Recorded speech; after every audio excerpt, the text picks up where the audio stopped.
భారత వైమానిక దళ కమాండర్ వర్ధమాన్ విడుదలకి సంబంధించి అలాగే ప్రధాని మోదీ ఏపీ సీఎం చంద్రబాబు పరస్పర విమర్శలకు సంబంధించి ఈ రోజు మనం పబ్లిక్ పాయింట్ లో మాట్లాడుకుందాం. మనతో పాటు చర్చలో పాల్గొనడానికి senior analyst political analyst senior journalist మన దగ్గర బండారు శ్రీనివాసరావు గారు ఉన్నారు. సో ఆయనతో చర్చ కొనసాగించే ముందు ఒక చిన్న విరామం తీసుకుందాం. చూస్తూనే ఉండండి ఏబిఎన్.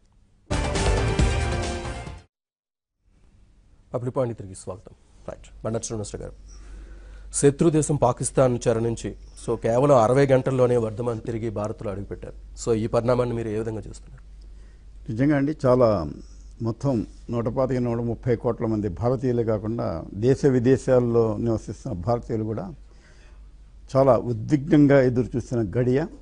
అది చాలా అంత శుభంగా ముగిసినందుకు, శుభం కార్డు పడ్డందుకు చాలా సంతోషపడాల్సినటువంటి విషయం. నిజంగా ముందు ఉదయం 11 గంటల నుంచి ఇది మొదలైంది. త్వరలో విడుదల కాసేపట్లోనే అది పోతున్న కొద్దీ జనంలో ఒక రకమైన టెన్షన్ పెరిగింది. మళ్ళీ ఏమైనా డెవలప్మెంట్ విడుదల చేస్తారా, ఏమైనా పెడతారా, నిజంగానే విడుదల చేస్తున్నారా లేదా మళ్ళీ ఏమైనా పెడతారా? అయితే దానికి కొంతమంది మాజీ మిలిటరీ అధికారులని కన్సల్ట్ చేస్తే వాళ్ళు చెప్పింది కరెక్ట్. వాళ్ళ దాంట్లో ఆర్గ్యుమెంట్ ఉంది. ఇప్పుడు మన వాళ్ళు అర్ధాటున పోయి ఆ ఫైటర్ విమానాన్ని కూల్చడానికి పోయి వీళ్ళు కింద పడిపోయినాడు అక్కడ పాకిస్తాన్ భూభాగంలో. అంటే ఒక రకంగా చెప్పాలంటే అనాథరైజ్డ్ ఎంట్రీ ఇంటూ దట్ వాళ్ళ ఫారెన్ భూభాగంలోకి వెళ్ళిపోయినాడు అనుకో. మళ్ళీ అక్కడి నుంచి మళ్ళీ ఇండియా రావాలంటే మామూలుగా మనం పాస్పోర్ట్ ఎంట్రీ ఎగ్జిట్ ఎంట్రీ లాగా, ఎగ్జిట్ వీసా లాగా, అది లాస్ట్ మినిట్లో హిచ్ ఒక సాంకేతిక పరమైనటువంటి వ్యవహారం వచ్చింది. అతను అక్కడ దిగినట్టు పాస్పోర్ట్తో పోయినట్టు ఉండాలి, మళ్ళీ పాస్పోర్ట్ తోటి వెనక్కి వచ్చినట్టు ఉండాలి.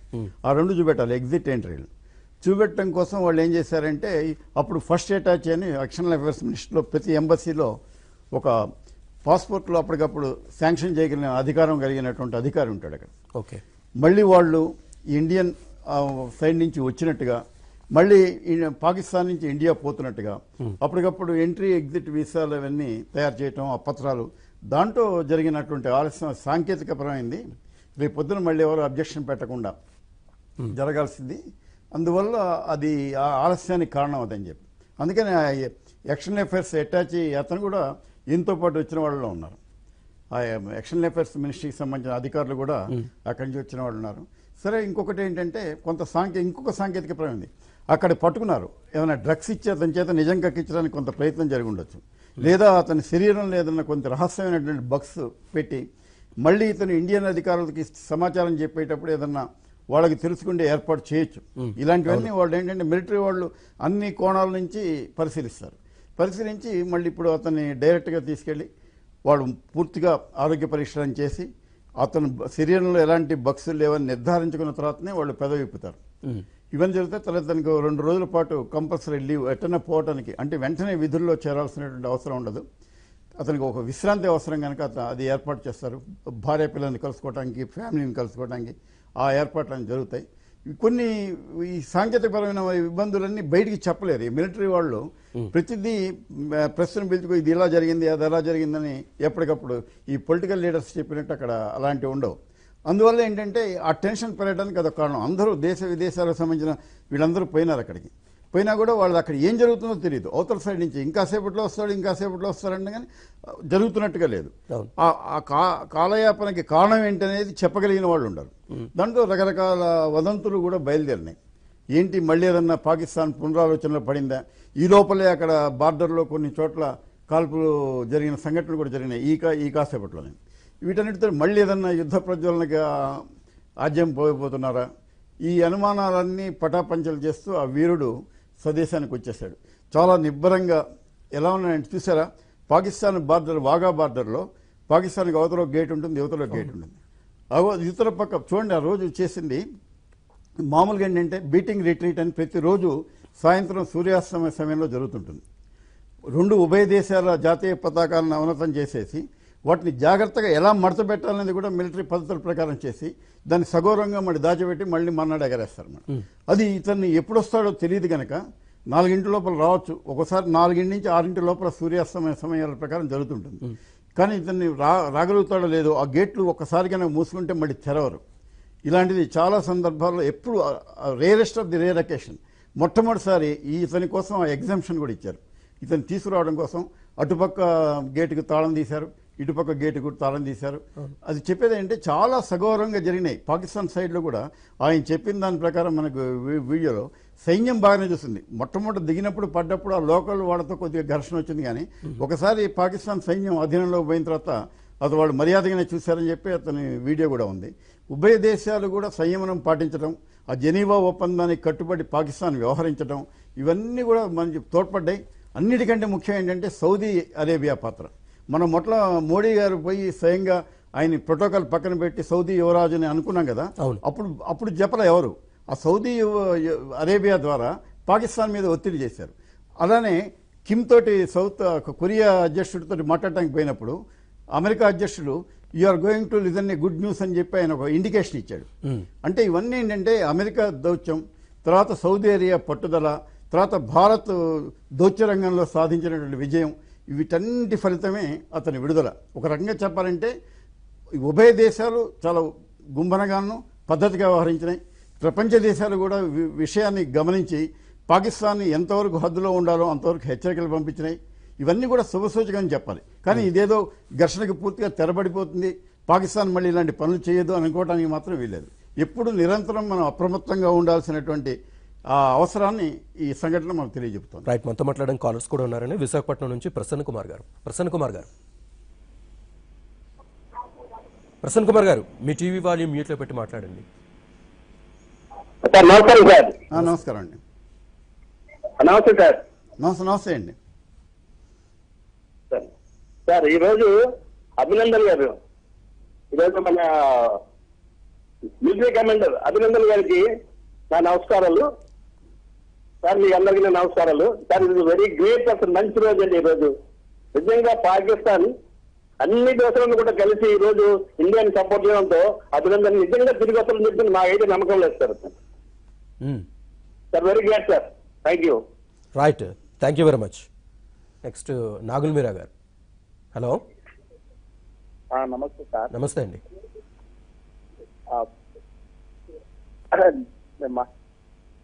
నమస్తే సార్. నమస్తే, మాట్లాడండి నాగుల్ మీరా గారు. అభినందన గారు వచ్చినందుకు అందరికి సంతోషం సార్. కానీ మాకు ఇక్కడ మోడీ వచ్చి ఇక్కడ ఏం చేయకుండా ఏ మాట్లాడుతున్నారు సార్. రైట్ నాగుల్ మీరా గారు. రైట్. సో అందరిలో ఒక సంతోషం అయితే ఉంది, కానీ కమాండర్ అభినందన అప్పగింతతోనే ఇరు దేశాల మధ్య ఉద్రిక్తతలు చల్లారేందుకు ఒక సానుకూల వాతావరణం ఏర్పడిందని మనం ఏమైనా భావించవచ్చు అంటారా? ఇప్పుడు కూడా ఒక సానుకూల వాతావరణానికి ఏర్పడటానికి కొన్ని పరిస్థితులు దోహదం చేస్తాయి, కానీ అది మనం పట్టుకొని చేయటం అనేది దాన్ని బట్టి చిత్తశుద్ధి అండి. అక్కడే ఒక మంచి వాతావరణం ఏర్పడింది. వాళ్ళు జెనీవా ఒప్పందానికి అనుగుణంగా పంపించేశారు. అదే సమయంలో మళ్ళీ కాల్పుల విరమణ ఒప్పందాన్ని ఉల్లంఘిస్తున్నట్టుగా జరిగినాయి కదా.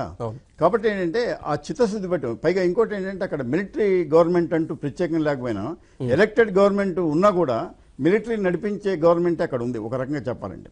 కాబట్టి ఏంటంటే వాళ్ళు కూడా ఒకసారి తగ్గి ఒకసారి పెరిగి ఇవన్నీ కూడా ఏంటంటే 1 స్టెప్ ఫార్వర్డ్ 2 స్టెప్ బ్యాక్వర్డ్ లాగా ఇవన్నీ కూడా చేస్తుంటారు వీళ్ళు. కాబట్టి వాళ్ళ సైనిక వ్యూహం ఏంటో మనకు తెలియదు. కాబట్టి ఖచ్చితంగా అప్రమత్తంగా ఉండాల్సిన అవసరం ఉంది. ఇవాళ ఏదో పంపించేశారు కదా ఇతన్ని వర్ధమాన్ని అని చెప్పి మనం అనుకోవడానికి లేదు. ఇవన్నీ ఒక రకంగా వాళ్ళ యుద్ధ క్రీడలో కానీ యుద్ధ వ్యూహాల్లో కానీ ఒక భాగమై ఉండొచ్చు ఇవన్నీ. కాబట్టి ఏంటంటే జాగ్రత్తగా ఉండాల్సిన అవసరం మాత్రం చాలా ఉందని చెప్పి మనకి అర్థమైపోతుంది. రైట్. అంటే పాకిస్తాన్లో కూడా ఈ అప్పగింతపై ఎటువంటి వ్యతిరేకత లేదు, కానీ ఒక పిల్ల అయితే దాఖలైంది దీనికి సంబంధించి అతన్ని విడిచిపెట్టకూడదు అనేసి. దానికి సంబంధించి న్యాయస్థానం కూడా ఒక తీర్పు ఇచ్చింది, దాని తర్వాతే తనని తీసుకురావడం జరిగింది. సో ఈ ప్రాసెస్లోనే మొత్తం లేట్ అయింది అనేది ఒక వాదన కూడా వినిపిస్తుంది. ఒకటండి, ఇప్పుడు రెండు దేశాలు మనకు పాకిస్తాన్ అంటే పడదు. ఇప్పుడు ఎందుకు ఇండో పాకిస్తాన్ క్రికెట్ మ్యాచ్ జరుగుతూనే ఆ చూసేవాళ్ళల్లో మన వికెట్ పోతే మనం బాధపడుతుంటాం, అవతలవాడు వికెట్ పోతే జయధ్వానాలు చేస్తుంటాం. మరి అదే విధంగా పాకిస్తాన్లో కూడా రివర్స్లో ఉంటుంది కదా. మన వికెట్ పడ్డప్పుడు వాడు సంతోషిస్తుంటారు కాబట్టి ఇది ఉంటుంది, సహజమైనటువంటి పరిణామంగా తీసుకోవాలి. కానీ మనం మన దేశం తరఫున మాట్లాడాల్సినటువంటి బాధ్యత అయితే మనకుంది. అదేమి క్రికెట్ కాదు. యుద్ధం అంటే కొన్ని ప్రాణాలతో ముడిపడి ఉన్నటువంటి సమస్య. ఏదో ట్రోఫీ పట్టుకుపోయినారో వరల్డ్ కప్ అనుకోవడానికి లేదు. ఇది యాక్చువల్గా మన బార్డర్లు, సరిహద్దులు, దేశ భద్రత, రకరకాల విషయాలు ముడిపడిన అంశాన్ని తేలిక తీసి మాట్లాడటం కూడా మంచిది కాదు. కానీ కొన్ని కారణాలు ఉన్నాయి. నేను ఇంకా చెప్పినట్టుగా ఈ రకమైన ఎగ్జిట్ ఎంట్రీ వీసాల వల్ల కొద్దిగా ఆలస్యం ఉండొచ్చు. మీదన్నట్టు అక్కడ ఒక పిల్లు వేశారు అక్కడ, ఇతన్ని విడిచిపెట్టంగా లేదు. ఎందుకంటే మనం అనకూడదు, కానీ ఒకటి ఆల్రెడీ ఒక అతను కుల్భూషణ్ జాదవ్ అని అతను ఇంకా అంతర్జాతీయ న్యాయస్థానాల దాకా పోయి పోరాడాల్సినటువంటి పరిస్థితి అక్కడ కనబడుతుంది. కాబట్టి ఇదేదో కొత్తగా ఇవ్వాలని కాదు. ఈసారి ఎందుకు వదిలిపెట్టారు అంటే మాత్రం కారణం ఏంటంటే దానికి అమెరికాను, సౌదీ అరేబియా ముఖ్యంగా, తర్వాత చైనా తటస్థంగా ఉండిపోవటం అనేక కారణాలు దోహదం చేసినాయి. ఈ సౌదీ అరేబియా తోటి మనం పెట్టినటువంటి దౌత్యనీతి ఫలించటం, ఈ సుష్మా స్వరాజ్ వీడంతా పోయి చైనా మన విదేశాంగ మంత్రి వాళ్ళ విదేశాంగ మంత్రితో మాట్లాడటం, తర్వాత సౌదీ అరేబియా పడుదల, ట్రంప్ చేసినటువంటి ప్రకటన, ఇవన్నీ కూడా ఏంటంటే పాకిస్తాన్ని కాస్త టెంపరీగా, కనీసం తాత్కాలికంగా బాబు తగ్గు అనే ఒక విధమైనటువంటి పరిస్థితిని కల్పించిన వాళ్ళకి. అందువల్ల అతని విషయంలో కాస్త వెంటనే పార్లమెంట్లో ప్రకటన చేయాల్సి వచ్చింది, విడిచిపెడుతున్నామని. కాకపోతే ఈ కాలయాపనలో మాత్రం కొన్ని సాంకేతికపరమైన, మీరు చెప్పిన పిల్ల ఉండొచ్చు, ఇంకా నేను అనుకున్న మిలిటరీ అధికారి చెప్పినటువంటి వ్యవహారం ఉండొచ్చు, ఎగ్జిట్ వీసా ఏదైతే అండి, మొత్తానికి ఉదయం రావాల్సిన వాడు సాయంత్రం ఇంటికి వచ్చేసాడు కదా. కాబట్టి ఏంటంటే కథ ఇప్పటికీ సుఖాంతమైంది అనుకోవచ్చు. కాబట్టి ఆ శుభం కార్డు శాశ్వతం చేసుకోవాల్సిన పరిస్థితి మనం చూడాలి. కానీ మళ్ళీ పాకిస్తాన్ విషయం ఏముంది, అప్పుడు 1971 వార్లో కానీ అంతకుముందు జరిగిన వార్లో కానీ, లాల్ బహదూర్ శాస్త్రి, ఇందిరాగాంధీ టైంలో జరిగినాయి. అప్పుడు కూడా ఒప్పందాలు, సిమ్లా ఒప్పందాలు అనేకం జరిగినాయి. జరిగినా కూడా ఎక్కడ వాళ్ళు ఖాతరు చేశారు, తర్వాత వెంటనే వాళ్ళ బుద్ధి మళ్ళీ వంకర బుద్ధి చూపెట్టుకున్నారు కదా. కాబట్టి ఇది తాత్కాలికమే నేను చెబుతున్నాను. ఈ రకమైనటువంటి ఉపశమన పరిస్థితులన్నీ కూడా తాత్కాలికమే. సరిహద్దులో ఎప్పుడు ఆ ఉద్రిక్తత, ఎందుకంటే అక్కడ ఉన్నటువంటి పాకిస్తాన్ పరిపాలకులు మళ్ళీ ప్రజలు మంచివాళ్ళు, ప్రజలతోటి మనకేం లేదు, పీపుల్ టు పీపుల్ బాగానే ఉంది. కానీ అక్కడ ఉన్నటువంటి పరిపాలకులకు మొట్టమొదటి మన భారతదేశం అంటే ఉన్నటువంటి ఒక రకమైనటువంటి వైమనస్య భావం వల్ల ఇవన్నీ జరుగుతున్నాయి. కానీ మీరు చెప్పిన దాంట్లో ఒక చిన్న కరెక్షన్, పాకిస్తాన్ ప్రజల నుంచి ఎటువంటి వ్యతిరేకత లేదని మనం అనుకుంటున్నాం. కానీ అక్కడ పడిన తర్వాత అభినందన్ ఎప్పుడైతే అక్కడ పడ్డాడో, పడిన వెంటనే అక్కడ పాకిస్తాన్ వచ్చి అతన్ని చితక్కొట్టారు. అక్కడి నుంచి పాక్ ఆర్మీ తనని తీసుకొచ్చి భద్రంగా ఒక సేఫ్ జోన్కి తీసుకొచ్చింది అనేది ఒక వాదన వినిపిస్తుంది. దీన్ని ఎలా చూడాలంటారు? రైట్, మనతో మాట్లాడడానికి కాలర్ ఉన్నారు, ఆయనతో మాట్లాడిన తర్వాత దీని మీద డిస్కస్. విజయవాడ నుంచి అప్పారావు గారు. అప్పారావు గారు నమస్తే అండి. అప్పారావు గారు మాట్లాడారు. నమస్తే సార్. నమస్తే. ఇప్పుడు నాకు అభినందన్ గారిని రిలీజ్ చేసినందుకు చాలా సంతోషంగా ఉంది.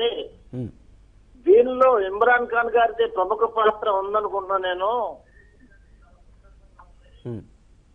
ఇమ్రాన్ ఖాన్ గారిది ప్రత్యేక పాత్ర ఉంది. దీని చొరవ మూలనే అభినందన్ గారి ప్రాణాలతో ఇండియాకు వచ్చారని చెప్పేసి నేను అభిప్రాయపడుతున్నాను.